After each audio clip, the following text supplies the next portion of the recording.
વિરામ બાદ આપનું સ્વાગત છે। અન્ય સમાચાર પર નજર કરીએ। પંચમહાલના ઉજળા ગામના ભરવાડ ફળિયામાં આવેલી ગામતળની જમીનમાં બનાવેલા 26 મકાનના કબજેદારો તાલુકા વિકાસ કચેરી સમક્ષ હાજર થયા હતા। ગામતળની જમીન પરના મકાન બનાવનાર વ્યક્તિઓને નોટિસ પાઠવવામાં આવી છે। 26 ઘરોના માલિકોને 11મી જૂને ટીડીઓ કચેરીમાં હાજર થવા માટેનું કહેવામાં આવ્યું છે।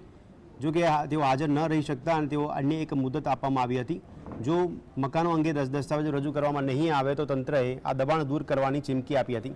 ગોકળપુરાના પૂર્વ સરપંચની 16મી મેના રોજ ખેતરમાં હત્યા બાદ ઉજળા ગામના ભરવાડ ફળિયામાં રહેતા લોકો ઘર છોડીને જતા રહ્યા હતા।